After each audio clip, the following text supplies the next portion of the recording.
ამ დრომდე წინასწარი დაკავების იზოლატორში რჩება ელენე ხოშტარია. კოალიცია ცვლილებისთვის ერთ-ერთი ლიდერი გუშინ პარლამენტთან მიმდინარე აქციაზე ადმინისტრაციული წესით დააკავეს. კერძოდ მას გამოძიება სამართალდამცავის კანონიერი მოთხოვნის დაუმორჩილებლობას ედავება. იზოლატორში რჩება კიდევ ერთი პირი, ორი დაკავებული კი ხელწერილი საფუძველზე გათავისუფლდა. ყველა მათგანი ადმინისტრაციული წესით დააკავეს. აქცია პარლამენტის დროებითი საგამოძიებო კომისიის ხდომის პარალელურად მიმდინარეობდა. მომიტინგეები პროტესტის მიზეზად აგვისტოს ომის პერიოდის შესწავლის რეალურ მიზანს ასახელებდნენ, რაც მათივე თქმით ქართული არმიის და გენერლების გასამართლება.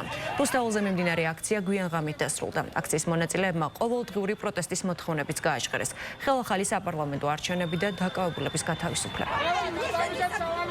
ხელისუფლების შენარჩუნების მანით იმდენად არიან შეპყრობილები, რომ ყველაფერზე წამსვლელები არიან. მათი ამ ნათქვა მიდგომა ან მე ვარ ხელისუფლებაში, ან ჭირსაც და წყალსაც წაუღია ეს ქვეყანა. ეს არის ივანიშვილი და ქართული ოსო. ახალი არჩევნები, პოლიტპატიმრების განთავისუფლება, სხვა ალტერნატივა არ არსებობს. როგორ მედიდურად ამტკიცებენ, რომ ომი დაიწყო საქართველოს და ეს არ გამოსდით. იმიტომ რომ ყველა ფაქტი საპირისპიროს მიუთითებს, აქაც ჩაიჭრნენ, აქაც მძიმე რეალობა დაუდგათ.